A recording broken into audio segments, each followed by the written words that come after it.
con la venia de la excelentísima sala.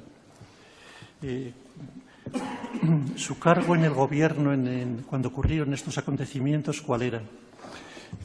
Bueno, estos acontecimientos supongo que se refiere a la última legislatura. Sí. A partir de las elecciones de septiembre de 2015, el presidente entonces, Artur Mas, me convocó a una reunión y me dio a elegir entre formar parte de una candidatura, dado que me confirmó que mi partido político, Convergencia y Unión, no concurriría a las elecciones, que sin embargo formaría parte de una gran coalición, Junts pel Sí, y me ofrecieron ser candidato a diputado en esta coalición o a esperarme y si las elecciones pues salían positivamente formar parte del Gobierno.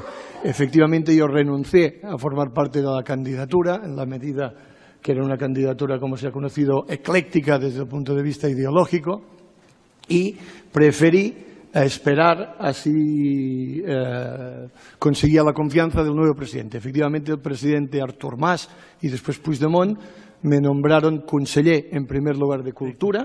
Fui de Cultura un año y medio. Empezó de Cultura el 27 de septiembre del 2015. No, no, porque la legislatura se inició en enero de 2016, costó 3 o 4 meses constituir el gobierno, conseguir gobierno, formar gobierno, perdón, y en enero de 2016 yo me incorporo como consejero de Cultura y luego en una de las crisis de gobierno que hubo durante la legislatura, en verano de 2017, yo cesé como consejero de Cultura y me incorporé como consejero de Empresa y Universidades. Empresa y Universidades. Bien. ¿Y usted cuándo dimitió? Yo dimití el día 26 de octubre de 2017. Sí, o sea que usted no fue cesado por el 155, sino que se anticipó y usted dimitió antes. Efectivamente, el día anterior. Luego volveremos sobre eso, sí. ¿Recuerda que fue notificado personalmente por el Tribunal Constitucional en diferentes autos? Sí, efectivamente. Y le requerían para que cumpliese el deber de impedir o paralizar cualquier iniciativa jurídica o material que directa o indirectamente supusiera pues no tener en cuenta aquellas resoluciones que estaban siendo suspendidas y anuladas. ¿Recuerda esto, verdad? Sí, lo recuerdo perfectamente. En algunos casos no me sentía directamente aludido en la medida en que solo se me apercibía de decisiones políticas que se iban tomando en el Parlamento. En algún otro caso, efectivamente, me sentí directamente interpelado. Sí. El 6 de octubre de 2016, en relación con la resolución 263 de la legislatura 11, ya fue requerido para que pues, se abstuviese de llevar a cabo cualquier tipo de iniciativa en relación con ese proceso, ¿verdad? Y así lo hice, sí. Sí, y así lo hizo. Tengo esta convicción. Bien. También fue notificada la resolución del Tribunal Constitucional auto 14 de febrero de 2017 que anulaba ahora la resolución 306-11 y se le volvió a notificar personalmente con el mismo requerimiento personal, que se abstuviese de llevar a cabo cualquier iniciativa en relación con esas resoluciones anuladas por el Tribunal Constitucional. ¿Es así? Efectivamente, y creo haber actuado en consecuencia. Sí. Recuerda también que en relación con todas las leyes y decretos del 6 de septiembre fue igualmente requerido por el Tribunal Constitucional y notificado personalmente para que se abstuviese de llevar a cabo cualquier actuación en el mismo sentido. Efectivamente, el 6 de septiembre el Parlamento de Cataluña aprobó la conocida como Ley de Referéndum. La Ley 19-2017. Sí, sí, por la numeración a veces no soy muy preciso. Bien, de referéndum. Una ley que fue inmediatamente suspendida por el Tribunal Constitucional y desde entonces ni yo ni ninguno de mis compañeros de gobierno tomamos ya ninguna decisión vinculada a aquella ley. Bien. También se le notificó la Ley 20-2017 de transitoriedad y los decretos 139 de convocatoria de elecciones y 140 de normas complementarias, ¿verdad? Se me notifica, efectivamente. Sí. Y en todos ellos se hacía el mismo requerimiento, que se abstuviese de llevar a cabo actuaciones contrarias a las decisiones del Tribunal Constitucional declarando nulas o suspendiendo todas y cada una de estas leyes o resoluciones. ¿Es así? Efectivamente, y así creo haber actuado. Sí. Por tanto, usted ha sido requerido y notificado personalmente al menos en 6 ocasiones para que llevase a cabo ese deber de impedir o paralizar iniciativas que habían sido anuladas por el Tribunal Constitucional.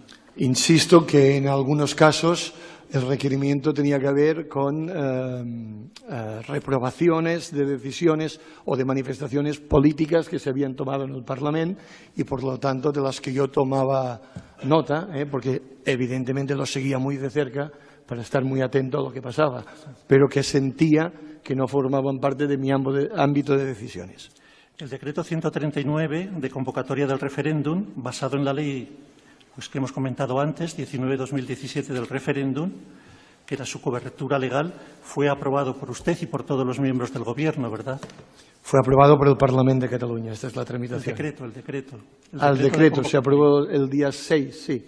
Efectivamente, se aprobó el decreto. Y fue firmado por todos ustedes, por todos los consejeros. Bueno, técnicamente no era necesario firmarlo porque los acuerdos de gobierno sencillamente se asumían de forma colegiada. Sí, pero lo hicieron especialmente en este caso por algún motivo particular. Bueno, yo creo que se desprendía de la ley que tenía que dar cobertura a la convocatoria del 1 de octubre. Usted, como ha declarado antes, pues había sido notificado desde mucho antes, desde octubre del 2016 y en febrero del 2017. ¿No le parece que el aprobar ese decreto de convocatoria de un referéndum significaba incumplir los mandatos del Tribunal Constitucional?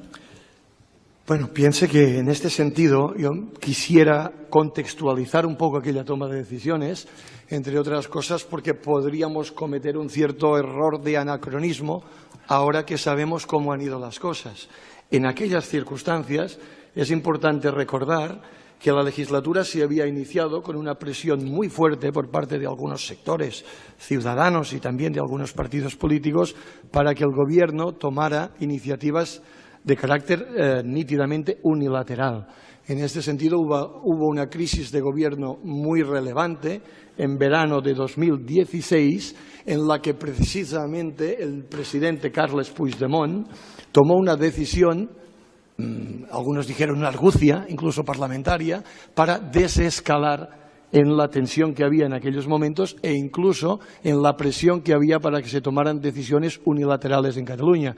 La argucia o la decisión fue anunciar, por sorpresa para todo el mundo, incluso para buena parte del arco parlamentario, que el Gobierno iba a trabajar para conseguir que se convocara un referéndum. Recuerdo el eslogan que utilizó en aquel momento el presidente Puigdemont, estamos hablando de la crisis de gobierno de verano de 2016, referéndum o referéndum. ¿Qué quería indicar el presidente Puigdemont? Creo interpretarle correctamente, y todo el Gobierno con aquel eslogan referéndum o referéndum, que desde aquel momento se iba a intentar acordar algún tipo de consulta que permitiera a los más de 2 millones de catalanes que consideran, creo todavía hoy, que el consenso constitucional se ha roto, que a través de algún tipo de votación se podía o actualizar, poner al día este consenso constitucional o, en algunos casos, legítimamente defender su derecho a la independencia. Sí. Bueno, lo digo, disculpe, no quisiera haberme ido, pero el contexto en el que efectivamente se aprueba la ley de referéndum y los decretos que se derivan de la ley de referéndum tiene que ver no con resoluciones del Parlamento, que efectivamente habían sido suspendidas por el Tribunal Constitucional, sino por una lógica gubernamental en la que precisamente intentábamos tensar la cuerda, pero que no se rompiera, y buscar la manera de ir encauzando un sentimiento ciudadano que era realmente cívico, pacífico, reiterado y muy persistente.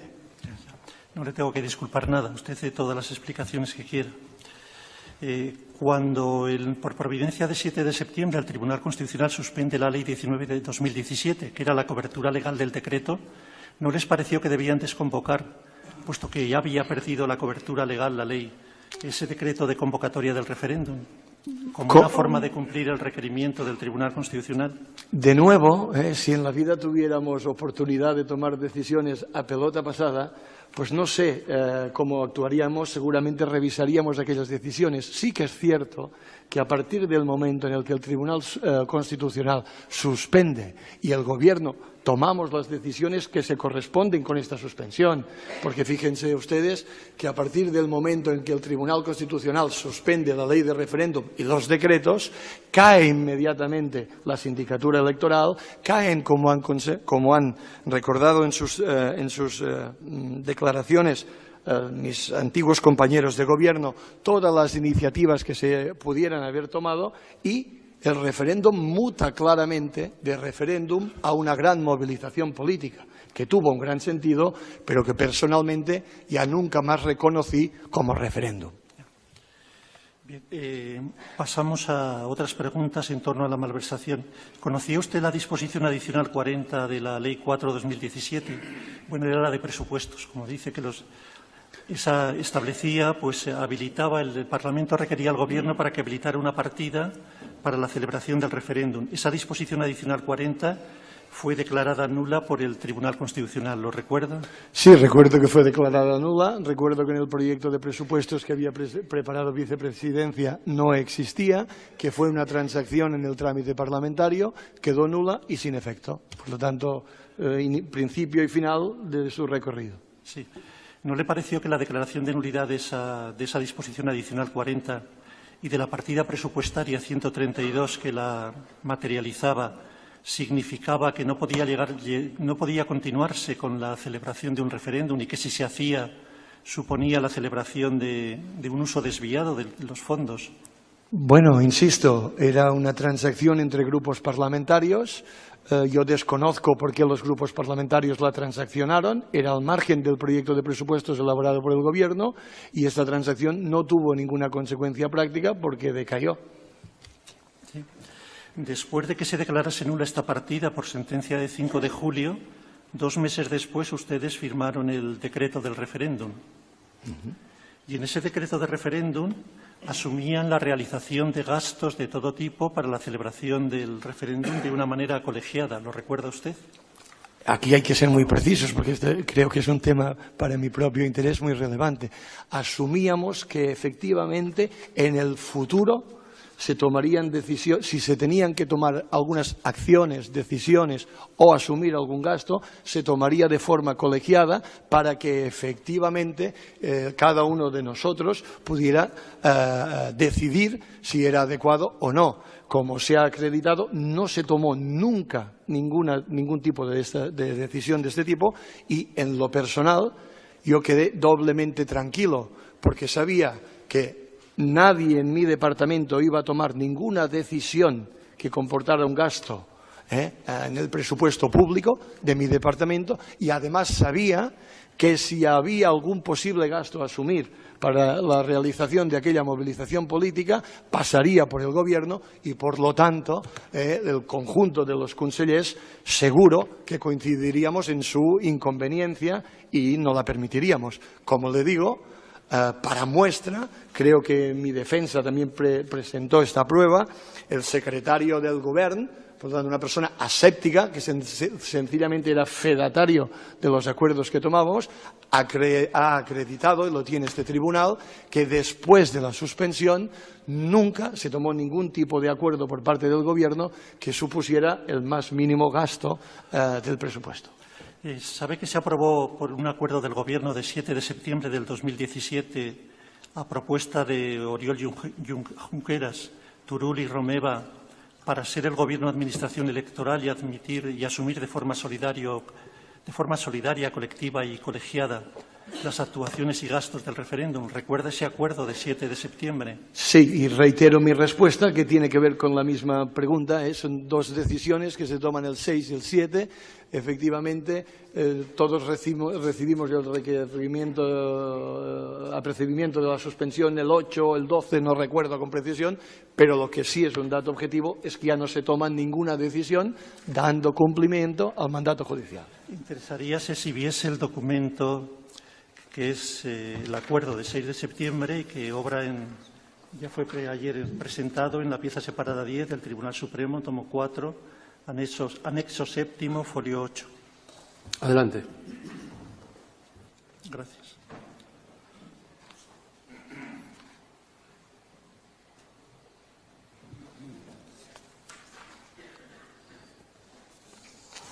Señor fiscal, me parece que no ha oído el oficial exactamente. Sí, es el documento número 7 de los presentados ayer y es el acuerdo de 7 de septiembre de 2017 que está en la pieza separada 10 del Tribunal Supremo, tomo 4, anexo 7, folio 8. Es el atestado 2018 del 10 del 2018.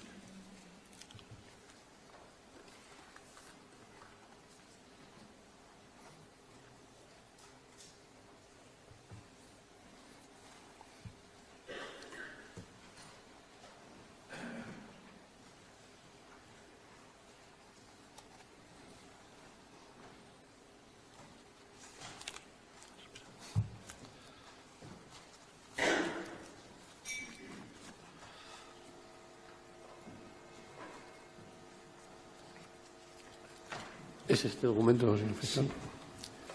Sí. Más adelante.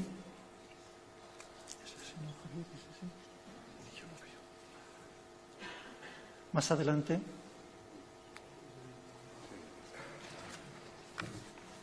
Ese es el acuerdo, sí.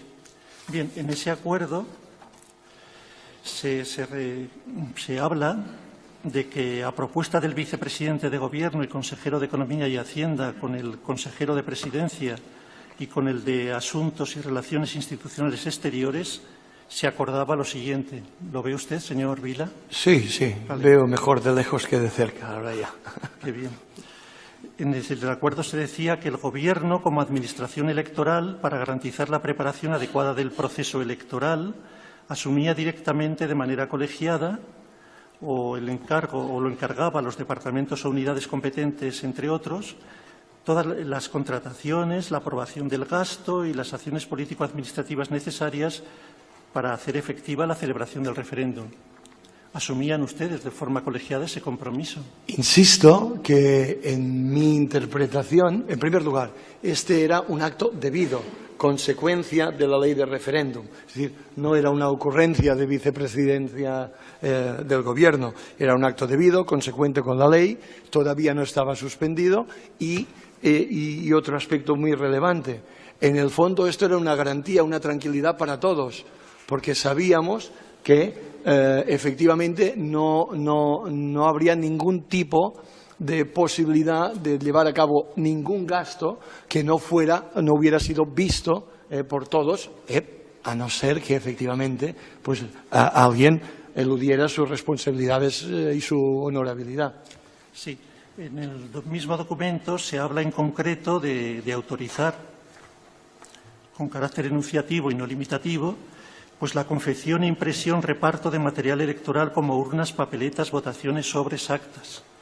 Mire, esto luego resulta que se encuentran en Unipost pues sobres y papeletas con un valor de 979.000 euros y que se giran 5 facturas a diferentes departamentos. Es decir, esto no es etérea filosofía, sino que luego se han encontrado en las sedes de Unipost de Tarrasa pues esos sobres, esos que están relacionados en el acuerdo que ustedes tomaron y asumieron. Mire, efectivamente, una pregunta similar y inevitable ya me la formuló en la fase de instrucción y en la Audiencia Nacional la magistrada Lamela. Dijo, bueno, pues si efectivamente ustedes fueron tan sobrios y tan inflexibles a la hora de dar cumplimiento a los mandatos judiciales, ¿qué ha pasado aquí? Yo le dije en aquel momento, porque me presté desde el primer momento a responder todas las preguntas, como ahora estoy haciendo, que solo podía responder intuitivamente, especulativamente, que no tenía ni idea, pero que mi impresión, por mi bagaje y cultura política catalana, catalanista, es que esto se había financiado por mecenazgos, por, en definitiva, empresarios o mecenas catalanes catalanistas que estaban comprometidos con esta iniciativa y que estaban dispuestos pues, a sufragar estos gastos. Insisto que estoy especulando, porque cuando yo me interesé por estas cuestiones, y efectivamente lo hice, porque he procurado no ser más ingenuo de lo imprescindible, A mí siempre el presidente del Govern me aseguró, estate tranquilo, que no gastaremos ni un euro del erario público. Y así se ha acreditado en toda la fase de instrucción. Recuerda que también se autorizaban campañas institucionales y luego viene Civisme, por ejemplo, que son pues 270.000 euros que son reclamados por la Confederación Catalana de Medios Audiovisuales. Bueno, en este sentido yo no tengo nada más que añadir de lo que ya dijo el conseller Turull, que creo que acreditó muy bien la respuesta, pero sí que de mi experiencia como presidente de la Comisión de Control de Medios Audiovisuales en Cataluña, que lo fui hará 2 o 3 legislaturas, cualquier diputado técnicamente formado en esta materia, en materia audiovisual en Cataluña, sabe que efectivamente hay un contrato programa entre la Generalitat de Cataluña y la televisión y las radio públicas que permiten ciertas cuotas gratuitas de publicidad. Yo desconozco el acuerdo concreto, pero por lo que explicó el conseller Turull, se acogió a esta posibilidad y nos consta que precisamente la televisión pública catalana en estos momentos tiene problemas de falta de publicidad. Es decir, que ni lesionó un posible tercer contrato publicitario ni supuso ningún gasto. Cuando yo tuve noticia de esta campaña, la verdad es que la vi por la tele. Estaba yo en casa un día y la vi, digo, vaya, tampoco... La campaña Civisme. Bueno, no, la campaña Civisme no, un anuncio publicitario, perdón, la campaña Civisme creo que el conseller acreditó que no se llevó a cabo, creo. Vías del tren. Esta imagen de las vías del tren, que efectivamente yo la vi por la televisión, yo quedé tranquilo porque pensé, se han acogido al margen que tienen de publicidad gratuita. ¿Sabe también que se usaron locales municipales, educativos o de centros escolares o de centros cívicos para la celebración del referéndum? Ilegal. Sé que se utilizaron, yo sí que no hago mía la referencia ya de la descripción de aquel acontecimiento como el referéndum ilegal. Para mí ya no era un referéndum ni en consecuencia ilegal, era una gran exhibición, una gran movilización política en favor de una determinada idea. Y sí, se usaron locales. Sí, se usaron. ¿Sabe que el 6 de septiembre el expresidente de la Generalitat envió una carta a los alcaldes comunicándoles la campaña electoral y que pusieran a disposición de la Administración los centros locales? No tenía ni idea de la existencia de esta carta. Si existe, lo he sabido a través del Ministerio Fiscal cuando ustedes lo han anunciado. ¿Y los gastos de observadores internacionales, de Diplocat, todo esto lo ha tenido conocimiento, lo tuvo en aquel momento? Nunca me ha constado que se hayan llevado a cabo. Bien. ¿Usted recuerda que declaró en la Audiencia Nacional, como acaba de decir, ¿no?, ante la excelentísima señora Carmen Lamela, que era la juez central de instrucción número 3, ¿verdad? Declaró usted el 2 de noviembre de 2017. Efectivamente. En presencia de su letrado, de su abogado, del Ministerio Fiscal, de otros abogados.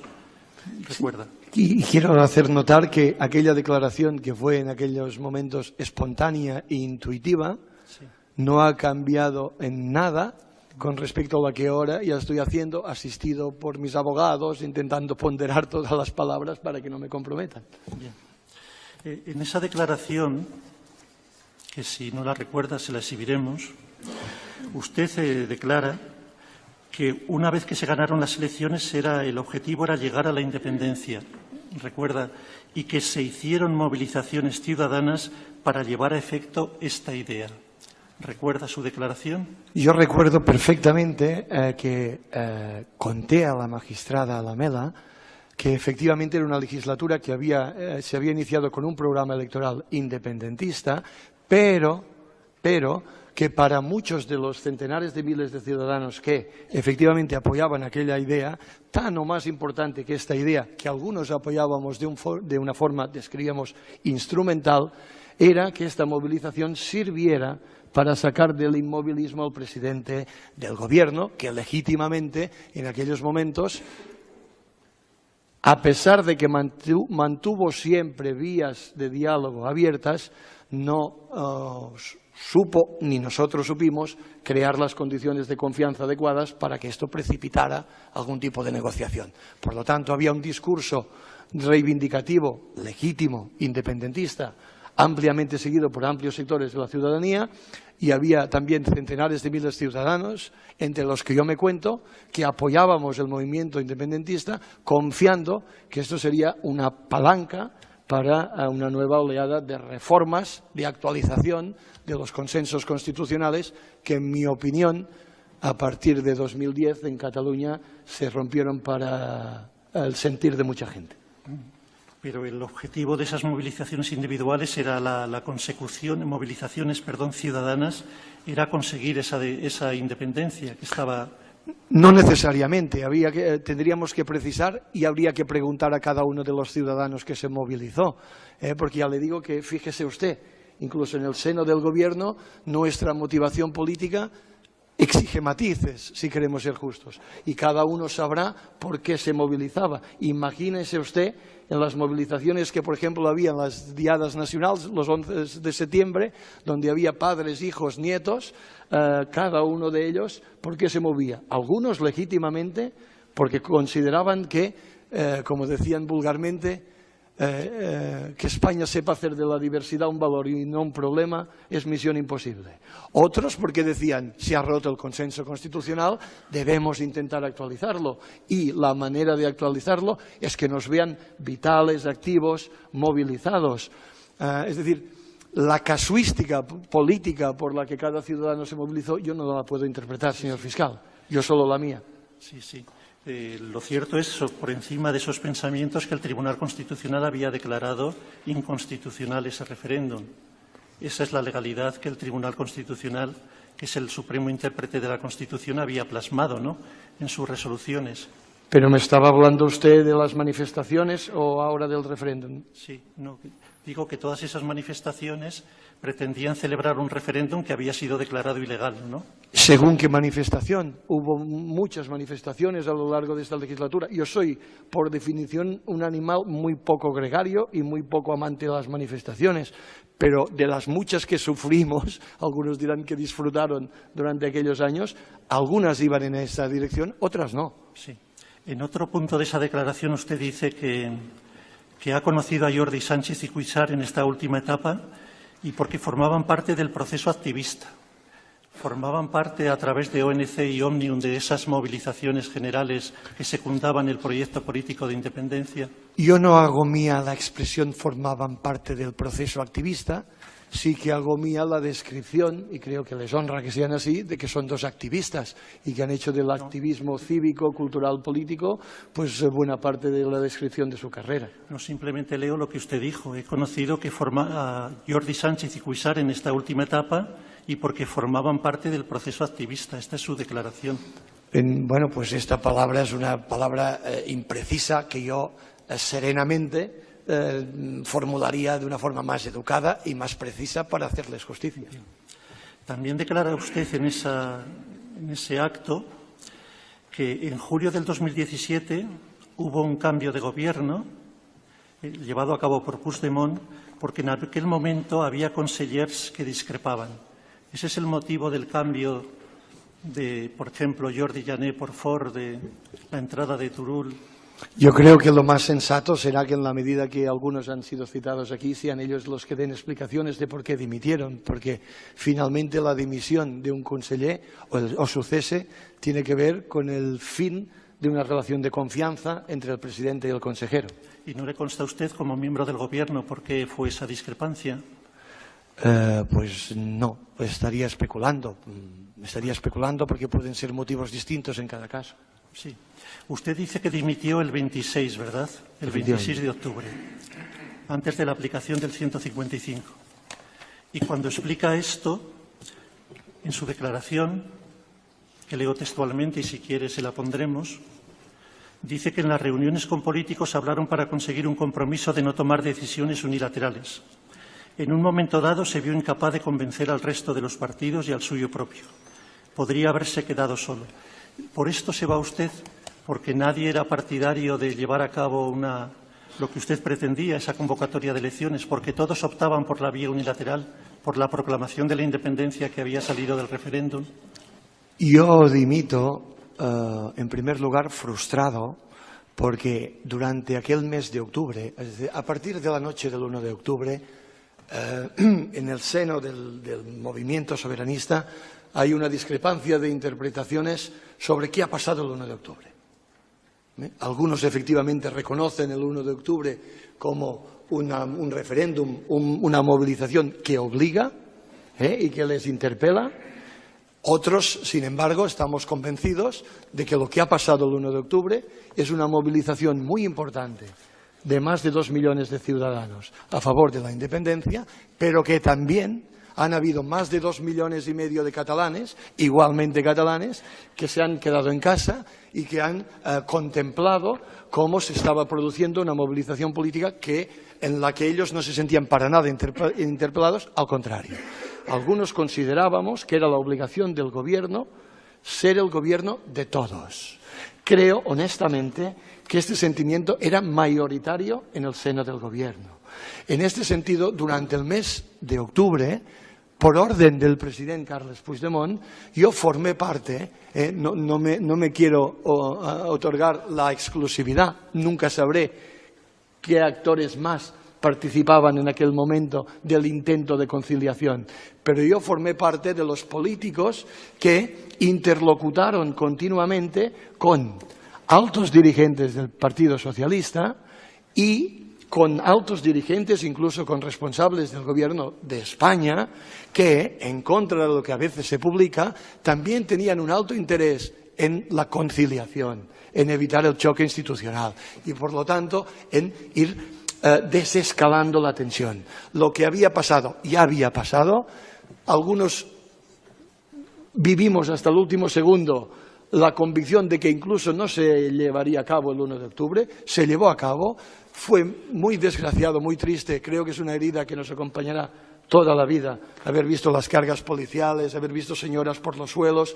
Todos podíamos haber sido más responsables, estoy de acuerdo, pero lo que es relevante es que durante aquellas semanas de octubre muchos nos comprometimos para intentar evitar, en primer lugar, la suspensión del autogobierno, que ya era la amenaza con la que inevitablemente las Cortes, desde el Congreso, desde el Senado, desde la dinámica parlamentaria, también desde el Gobierno de España, se nos advertía. Ustedes no sigan por aquí porque les vamos a suspender el autogobierno. Y algunos prometían la independencia y se van a quedar sin autonomía. En estas circunstancias empezamos, sería excesivo decir una negociación, pero sí creo ser muy preciso si digo que se inició una aproximación con interlocutores políticos, con interlocutores religiosos, con interlocutores del mundo de la empresa, con interlocutores institucionales que de buena fe, sin ningún interés espurio, sencillamente querían evitar el despropósito, que esto acabara mal.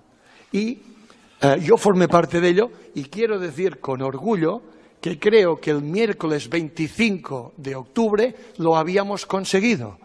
Y nos fuimos a dormir, y lo podrá acreditar mucha gente durante la fase de testigos, que nos fuimos a dormir con aquella sensación de paz interior de decir, no vamos a tomar ninguna decisión unilateral por parte del Gobierno de Cataluña, no se va a hacer ningún tipo de declaración que, aunque sea solo formal, solo política, aunque no tenga ningún tipo de posible repercusión penal, pero pueda resultar de nuevo ofensiva, inflamatoria, no vamos a tomar ningún tipo de decisión de este tipo y vamos a convocar elecciones autonómicas. El 25, por la noche, una noche que a mí me acompañará toda la vida, porque me acaba costando la carrera política, de momento, y quizás más cosas, a partir del 25 creemos que lo hemos conseguido.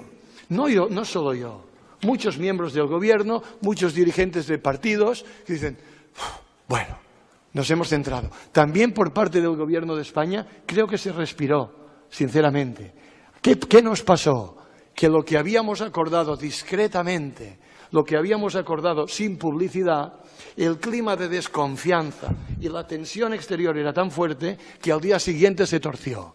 Entonces yo llamé al presidente Puigdemont y le digo, yo que me he dado la mano con altos responsables políticos del Partido Popular, que me he dado la mano con responsables políticos del PSOE, que he dado mi palabra de que cumpliríamos, si ahora no podemos, porque no nos vemos capaces de justificarnos ante nuestro electorado, ante los jóvenes, porque somos aprendices de mago ante la presión de las redes sociales. Estaban llamando traidor o cobarde al presidente Puigdemont y esto generaba, pues, yo creo, una confusión general en el estado de ánimo. Si no somos capaces de gestionar emocionalmente esto, yo sintiéndolo mucho, me voy y dimito. Y este fue el motivo. En esa declaración dice usted que ha hecho lo que ha podido diciendo que el camino no era tomar decisiones unilaterales y por eso se ha visto obligado a dimitir. Porque entonces el pensamiento de todos los demás era tomar esas declaraciones unilaterales. Esta es una interpretación que usted hace abusiva. Yo le puedo explicar con precisión mi posición. La de los demás compañeros hemos tenido ocasión de escucharla. ¿Sabe que la Ley 20 de 2017 de transitoriedad fue publicada en el Diario Oficial de la Generalitat de Cataluña? Sí, esta ley fue publicada y yo la reprobé públicamente porque esta ley era innecesaria y además muy disparatada. Ni un alumno de primero de Derecho la hubiera asumido. Sí, esa ley proclamaba que Cataluña se convertía en una república en su artículo primero, o que la soberanía de Cataluña residía en el pueblo catalán, o que hasta que se aprobase la Constitución la ley de transitoriedad es la norma suprema, lo que significaba derogar la Constitución. ¿No le parece que eso es un acto de absoluta soberanía y unilateralidad que ya ocurre el 8 de septiembre? Aunque es una opinión y por lo tanto es gratuita, le acabo de decir qué opino de esta ley. Pues ninguna pregunta más, señoría. Muchísimas gracias, señor fiscal. Tiene la palabra la Abogacía del Estado. Excelentísima sala. Buenos días, señor Vila. Procure, señor Vila, a la hora de responder, no pierda la referencia del micrófono, porque entonces no queda grabado. Gracias. Cuando usted recibió las notificaciones del Tribunal Constitucional, usted es consciente, recuerda que estas notificaciones tenían no solamente los apercibimientos de abstenerse, de iniciar, organizar, instar o impedir actividades tendentes al referéndum, sino que hacían expresa mención también a lo previsto en el artículo 92.4 de la Ley Orgánica del Tribunal Constitucional e incluso algunas de estas resoluciones del Tribunal Constitucional que le fueron notificadas deducían ya testimonio a Fiscalía. Bien, como he respondido al señor fiscal, efectivamente creo haber cumplido con ellas, sí. De haberme abstenido de iniciar, tramitar, informar, dictaminar. La pregunta era si era consciente, si recordaba que estas resoluciones tuvieran este contenido. Sí. Usted, cuando el Gobierno catalán aprueba el decreto 139 de 2017 de convocatoria del referéndum, ¿eso lo consideraba cumplimiento de lo acordado por el Tribunal Constitucional?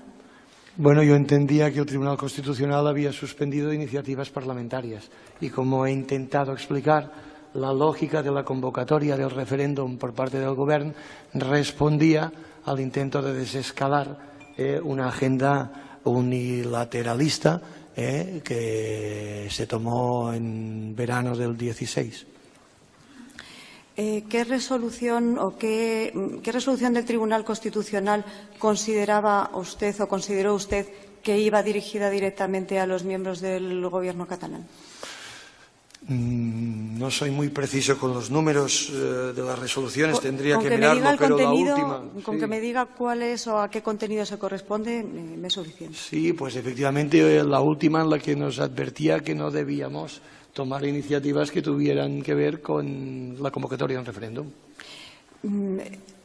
Ese contenido se anticipa ya en las resoluciones que se refieren, por ejemplo, a la resolución 306/11 del Parlamento, en el que se aprueba instar al Gobierno catalán a aprobar todo lo necesario para organizar y celebrar el referéndum.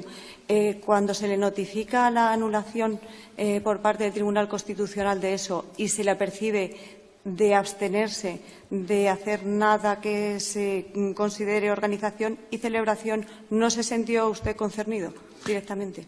Bueno, claro que me sentí concernido, pero fíjese usted, que usted lo conocerá perfectamente, que en la práctica parlamentaria, en la dinámica parlamentaria, en la relación entre gobiernos y parlamentos, habitualmente el gobierno solo se siente interpelado por el Parlamento ante una moción de censura cuando le tumban el presupuesto. Lo acabamos de ver estas semanas. En el resto, las declaraciones y las iniciativas que lleva el Parlamento, el gobierno las escucha educadamente, pero hace lo que considera oportuno con ellas.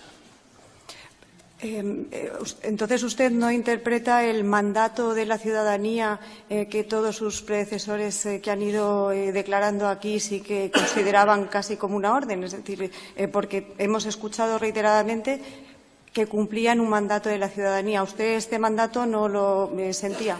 El mandato de la ciudadanía se expresaba a través de los representantes del pueblo en el Parlamento y a través de un programa de gobierno que desplegábamos desde el Ejecutivo. Los dos creíamos responder al mandato popular, como hace cualquier Ejecutivo, y el Legislativo que intenta controlarle o impulsar su acción de gobierno. La providencia de 7 de septiembre del Tribunal Constitucional, en cuya virtud se suspenden distintos productos normativos, como nos hemos referido aquí, tanto las leyes 19 y 20 como los decretos 139 y 140 y el acuerdo del Gobierno de 6 de septiembre. Esta providencia dice literalmente que se notifique a cada uno de los miembros del Consejo en su doble condición, de miembros del Consejo y de titulares de sus respectivas consejerías. ¿Cómo se sintió concernido usted por esta providencia en esta doble condición?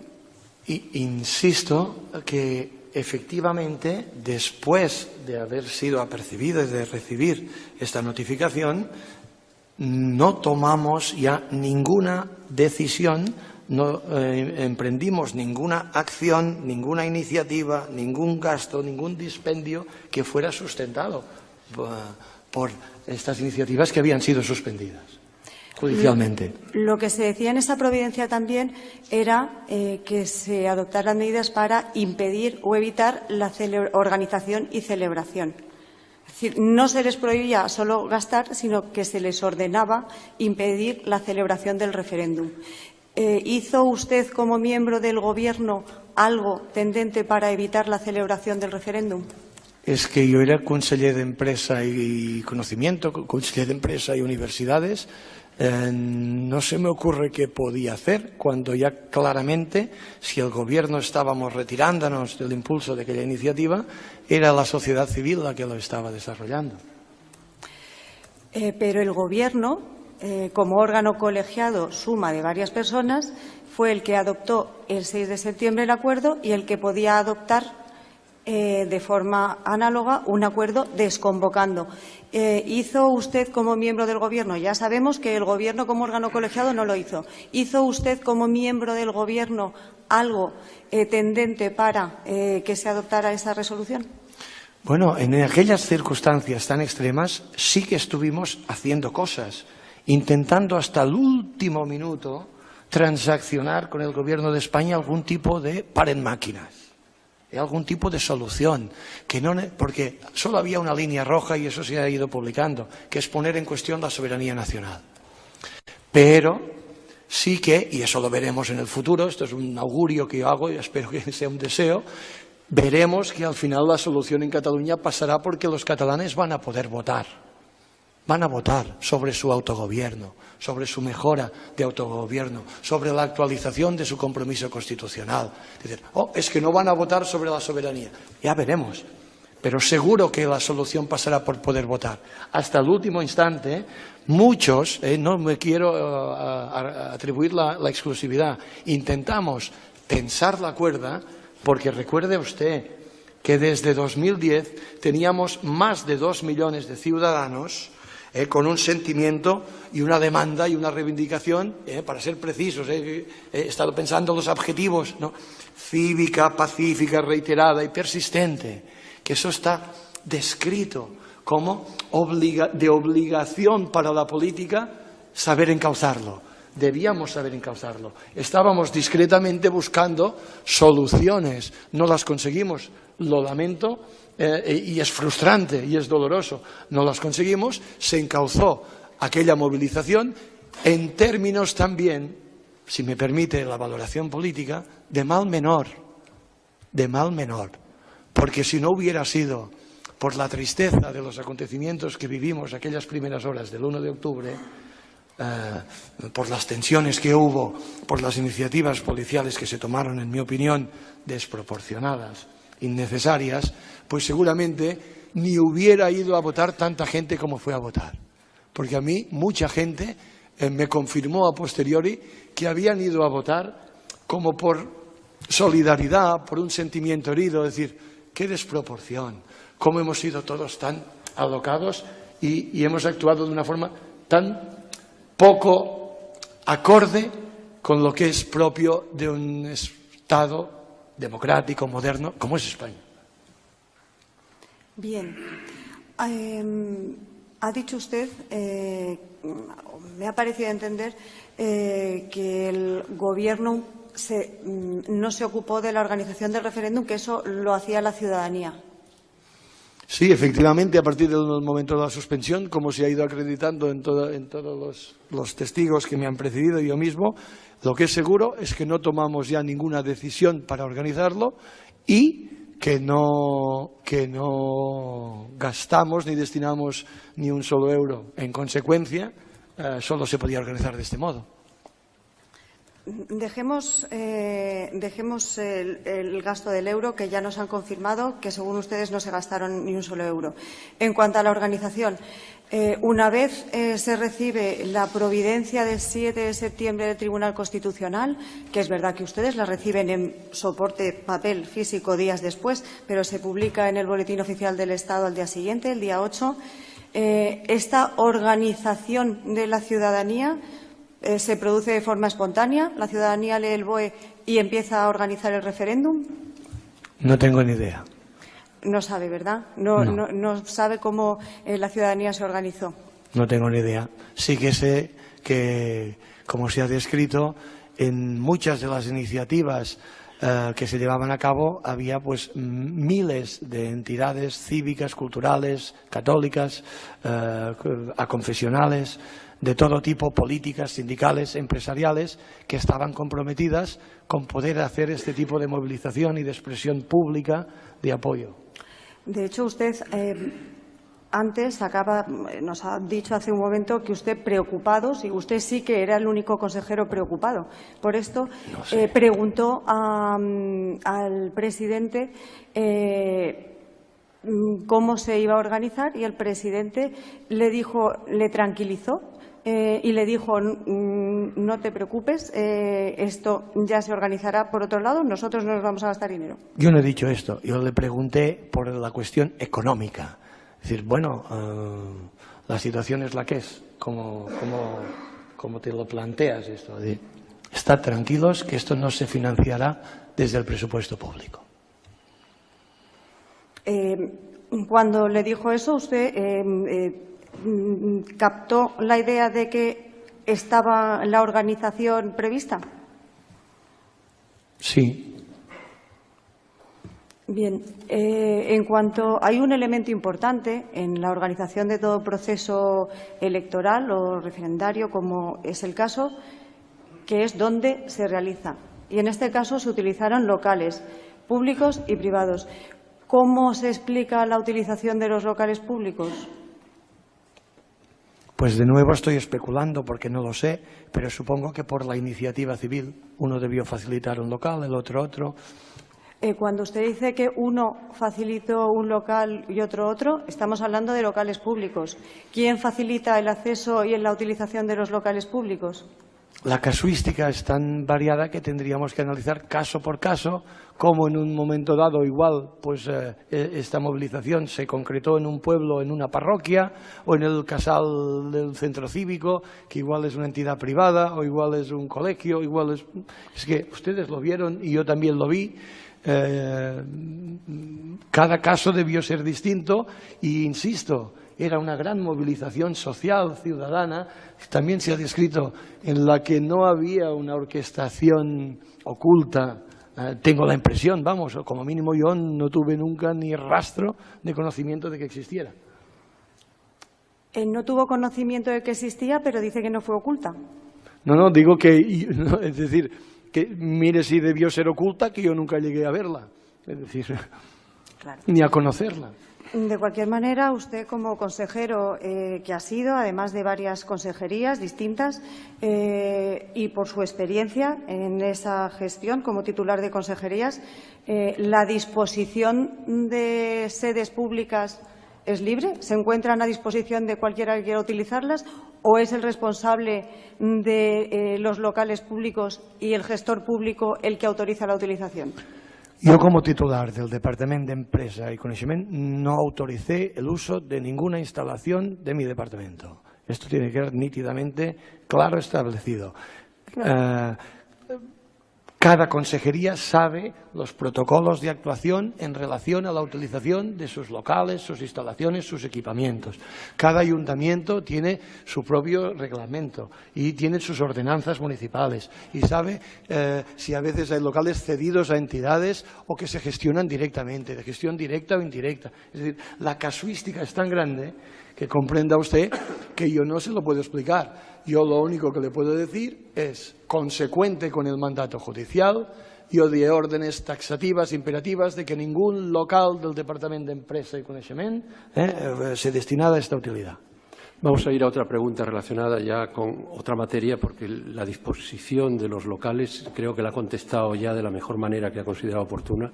Si le parece, vamos a otra pregunta, por favor. Una última pregunta sobre esta cuestión. Es que el decreto 139 del 2017 es un acuerdo del Consejo de Gobierno, por lo tanto del órgano colegiado, y el acuerdo del 6 de septiembre, en virtud del cual se habilitaba a los miembros del Gobierno para adoptar actuaciones y realizar contrataciones y gastos, atribuía la responsabilidad solidaria a todos los miembros del Gobierno. Y tenían que llevarlo al Ejecutivo y nadie lo llevó al Ejecutivo, por lo tanto no tenemos conocimiento de que nadie tomara ningún tipo de decisión de este tipo. Bien. Antes ha dicho usted que en un momento determinado usted piensa que si todos hubieran sido más responsables no se hubiera llegado a esa situación del 1 de octubre. ¿En qué considera que tenía que haber sido más responsable, él o el Gobierno catalán? Cuando hablo de más responsables digo todos. El Gobierno de España también. Yo le pregunto por usted. El Gobierno de Cataluña y yo mismo. Sí. Es evidente que si pudiéramos volver al origen tomaríamos las decisiones de otro modo, porque yo lamento profundamente lo que ha pasado y creo que lo que ha pasado en Cataluña es impropio de una sociedad avanzada y moderna como la catalana. Impropio, y teníamos que haber hecho las cosas de forma muy distinta. Y yo creo que el conjunto de los españoles de buena fe también tienen esta impresión y esta convicción. Pero yo, que soy crítico y autocrítico, a menudo los míos me recuerdan que soy excesivamente crítico con los míos, también quiero subrayar, y creo que incluso algún exministro lo ha verbalizado, incluso en algún programa de entrevista en La Sexta hace poco, decir, hombre, si fuera ahora igual haríamos las cosas de otro modo. Porque visto con perspectiva, pues igual podíamos haber encauzado un poco mejor este conflicto y evitar que ahora estuviéramos nosotros aquí delante de ustedes. ¿Cuándo tuvo usted conocimiento de la aprobación de la Ley 19/2017? ¿En qué momento? La Ley de aprobación del referéndum. La Ley de aprobación del referéndum, pues no recuerdo con precisión, pero muy pocos días antes de que se empezara su trámite en el Parlamento. Le hablo exactamente del momento de la aprobación. ¿En qué momento supo que se había aprobado la ley? El día 6 de septiembre. El día 6 de septiembre. Sí, porque creo además que se alteró el orden del día de la sesión, que no estaba ni previsto que se tramitara aquel día. Creo recordar, pero tuve conciencia de que la ley el día 6. El día 6 de septiembre era miércoles. si usted lo dice. Bueno, es igual, puede ser miércoles, puede ser otro día. No, haga es una importante. pregunta, por favor. Haga una Es pregunta importante, concreta señoría. sobre los hechos que Es se le importante. imputan al señor Vila. ¿Cuándo se reunía habitualmente el Consejo de Gobierno?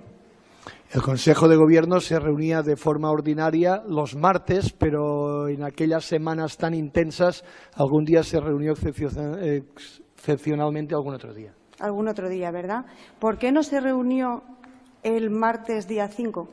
Eso se lo tendría que preguntar al presidente Puigdemont, que era el que tenía la potestad de convocarnos. Claro. Sin embargo, esa semana se reunió precisamente el miércoles día 6. No lo recuerdo, sinceramente. El día 6 fue el día que se aprobó la Ley 19 y cuando ustedes se reunieron para aprobar los decretos 139 y 140. Eso sí. Sí, ¿verdad? Fue el mismo día. El día que hubo sesión parlamentaria fue el día 6, sí, y después se aprobaron los decretos. Sí. Dígame una cosa, ¿con qué antelación supo usted que tenían que reunirse en el Consejo de Gobierno? No lo recuerdo, porque me lo gestionaba el gabinete y reconozco que eran semanas muy convulsas, donde hacer previsiones era muy difícil, porque nos convocaban de golpe: mañana hay sesión extraordinaria, mañana se ha desconvocado la sesión, va a haber un pleno, se ha alterado el orden del día del pleno, etcétera, etcétera. Piense usted que había gente interesada, como la hay hoy, en que cuanto peor mejor, y también había gente que intentaba continuamente desescalar. Esto generaba una gran tensión en las agendas, cosas que se programaban, que se conseguían desprogramar y al revés. ¿Qué urgencia había para aprobar los decretos 139 y 140 ese mismo día 6? Urgencia, desconozco la motivación de la urgencia. Esto le correspondía al presidente valorar. Pero usted, como miembro del Consejo, tuvo conocimiento, deliberó y mostró su conformidad. ¿No sabía por qué se producía de esa forma? Como usted sabe, los miembros del Gobierno, aunque no seamos diputados, tenemos derecho a tener un escaño y seguir las sesiones parlamentarias. Yo hice uso de mi derecho y asistí a la sesión y contemplé cómo se alteraba el orden del día, cómo se incluía este proyecto de ley y cómo se aprobaba. Muy bien. En cuanto a la publicidad del referéndum, nos ha comentado antes que se quedó tranquilo cuando vio la publicidad del referéndum en los medios de la corporación, ¿verdad?, en TV3, como publicidad institucional. ¿Es que antes estaba preocupado por cómo se iba a realizar esa campaña? No es que me quedara tranquilo, es que esto es un juicio de intenciones sobre... No nos lo ha dicho usted, ¿eh? Bueno, pero tiene razón el señor Vila. Vamos a preguntarle no sobre, en fin, sobre lo que acabo de preguntar. Vamos a tratar de hacer preguntas que respalden lo que es el proyecto de la acusación de la Abogacía del Estado, sí, sobre su tranquilidad, la intranquilidad que le produjo el contemplar un anuncio. No, el contemplar el anuncio no. El contemplar si era publicidad institucional que él consideraba gratuita. No, pero vamos a hacer preguntas, por favor, relacionadas con, no con su estado de ánimo al contemplar una campaña publicitaria, sino con la realidad de esa campaña y sus gastos, si usted lo considera así necesario para respaldar su acusación. ¿Consideraba que no se podía hacer una campaña de publicidad del referéndum, que no podía hacerse una campaña de publicidad del referéndum que no fuera institucional? He contestado al Ministerio Fiscal, es que no sé qué más añadir. Otra pregunta, por favor. ¿Cómo se financia la Corporación Catalana de Medios Audiovisuales? Pues se financia, sobre todo, lamentablemente, con presupuesto público y también con publicidad.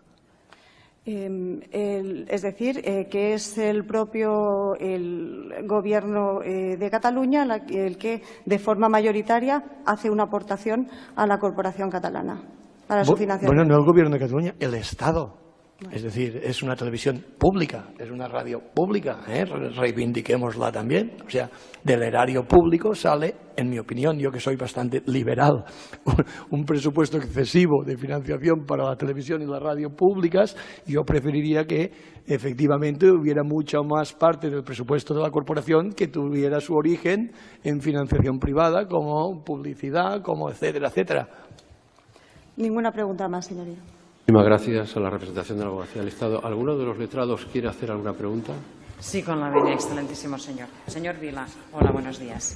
Yo le voy a hacer las mismas preguntas. ¿La señora Forcadell participaba en las reuniones del Gobierno? Nunca. ¿Usted durante el año 2017 ha tenido reuniones con la señora Forcadell o ha estado en reuniones donde estaba la señora Forcadell? Nunca. De acuerdo, muchas gracias. Muchísimas gracias. Tiene la palabra el señor letrado. Con la venia, el excelentísimo tribunal y ante la exhaustividad del interrogatorio de las acusaciones y la claridad de las respuestas del señor Vila, simplemente haré unas pocas preguntas con la venia del tribunal y siempre que las considere pertinentes. Ya avanzo mis disculpas si reitero alguna cuestión. Creo que no, porque van a ser son más de tipo aclaratorio. No sé si le han preguntado, en todo caso yo le pregunto. Durante los años 2016-2017 ostentó usted la condición de diputado autonómico del Parlamento de Cataluña. No, insisto que precisamente a propósito de la campaña en las elecciones de septiembre de 2015, el presidente Mas me comunicó que lamentablemente Convergencia y Unión no concurriría a las elecciones, era mi partido, era mi formación, y que en consecuencia se configuraría una candidatura multipartidista, por lo tanto multiideológica, ecléctica desde el punto de vista ideológico, y me invitaba a escoger si ser diputado o si arriesgarme, y si no se ganaban las elecciones yo regresar al mundo privado, y si se ganaban las elecciones yo incorporarme como miembro del gobierno. Yo opté por la segunda opción. Dejar claro que usted no tuvo entonces ninguna intervención en la actividad parlamentaria, se mantuvo ajeno a la tramitación, votación de resoluciones, leyes autonómicas que fueron aprobadas durante ese mandato. Efectivamente. Bien. Vamos a la ley del referéndum. Tras la suspensión acordada por el Tribunal Constitucional, en sede del Govern de Cataluña, en el Consell de Govern, tras la suspensión, ¿discutieron ustedes a nivel colegiado en esas reuniones de gobierno la forma en que se iba a organizar el referéndum que habían convocado o cómo se iba a financiar? Nunca. Este tema ya no se abordó nunca más en el seno del gobierno. A preguntas del fiscal, usted ya ha explicado su intervención en negociaciones, vamos a llamarlo así, con el Gobierno central, con el Estado, a través de distintos interlocutores, ¿verdad? Yo le quiero preguntar, esa labor de negociación efectuada por usted y otros, ya ha dicho, para alcanzar una salida consensuada al conflicto, creo que ha utilizado estos términos, yo le pregunto, ¿lo fueron exclusivamente esas gestiones, esas conversaciones, lo fueron en su propio y exclusivo nombre, por su cuenta y riesgo, o usted esa labor lo hacía como mandatario del presidente de la Generalitat y, por tanto, de su gobierno? Si me permite, su señoría, yo quisiera precisar que no deberíamos hablar de negociación, que es pretencioso, pero sí de interlocución, de aproximación. Yo lo llevé a cabo, efectivamente, por orden del presidente Carles Puigdemont, con pleno conocimiento también de algunos de los miembros del Gobierno y de los dirigentes de mi partido político, porque, insisto, en contra de lo que se acostumbra a publicar, había mucho más moderado y centrista en los dos gobiernos de lo que a veces se relata. Y había, efectivamente, muchos miembros del Gobierno de España, yo creo que también buena parte del Gobierno de Cataluña, muy comprometidos con intentar buscar la manera de encauzar lo que parecía un conflicto institucional pues impropio de nuestros tiempos modernos. Pero a su pregunta, todas mis actuaciones siempre fueron ante y post en conocimiento del presidente Puigdemont y en el fondo por su indicación. Usted también ha explicado, ha tenido ocasión de explicar los motivos por los que el 26 de octubre de 2017 tomó la decisión de dimitir. Ya ha hablado en un momento determinado de su discrepancia política. Yo le pregunto, ¿también dimitió o influyó en su decisión de dimitir el temor a incurrir en irresponsabilidades penales?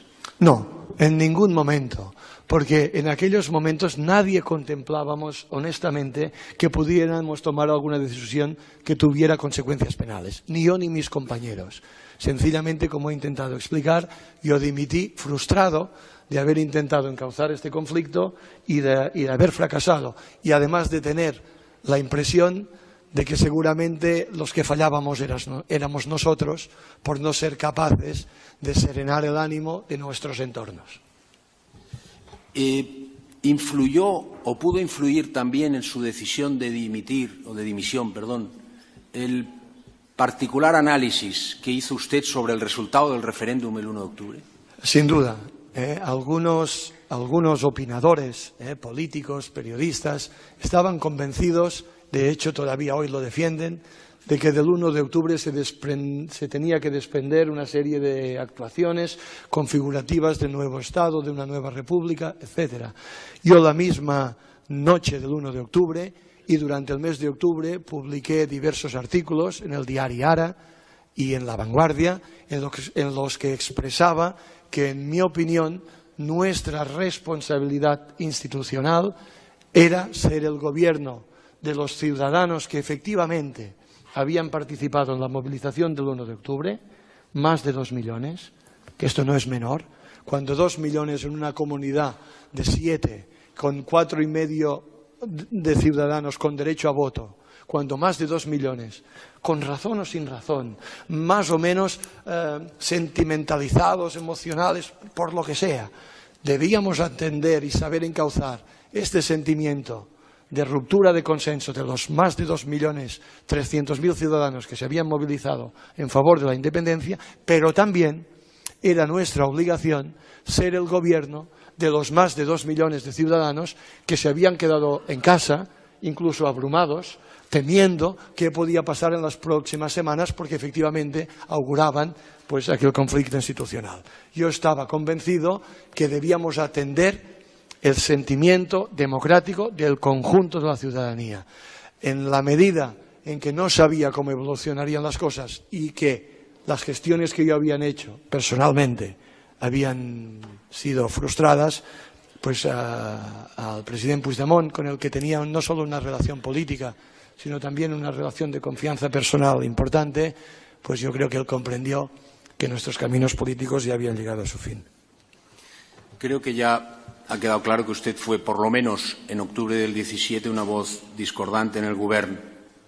¿Sabe usted, porque, si lo sabe, si no, evidentemente no lo responda, por qué el presidente Puigdemont no lo cesó a usted antes de que usted dimitiera?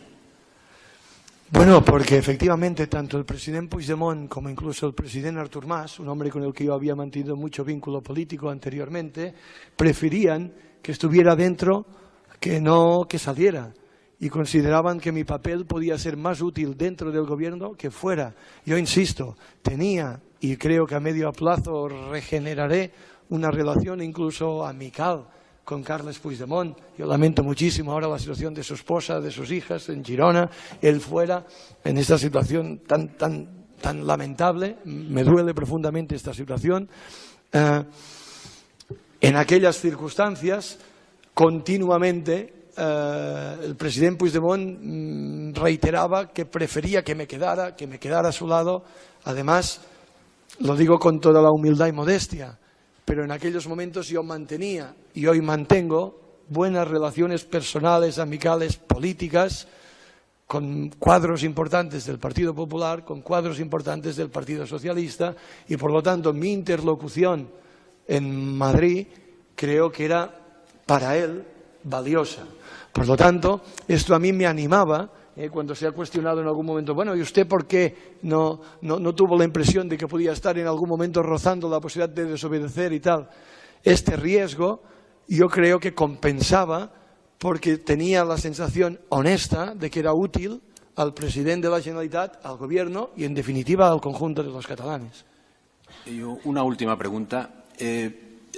¿Estas mismas razones que acaba de exponer usted fueron lo que motivaron que usted no dimitiera antes, por ejemplo, en verano del 17, en julio, cuando lo hicieron otros consellers? Efectivamente, se trataba de tensar la cuerda, pero de que no se rompiera, y mi propia permanencia en el Gobierno, yo recuerdo que era valorada aquí en Madrid por gente que me dice, bueno, si sigues en el gobierno señal que hay esperanza, y que seguro que sois muchos, en el gobierno y fuera del gobierno, que estáis conjurados con que esto no acabe mal, ¿no? Insisto, en la crisis de gobierno de verano el propio presidente dijo, quédate, me vas a ser útil, cosa que en mi fuero interno quizá me autoengañaba, pero confirmaba que bajo ninguna circunstancia se llevaría a cabo nunca, creo que así fue, ningún disparate. Pues por mi parte no hay más preguntas. Muchas gracias.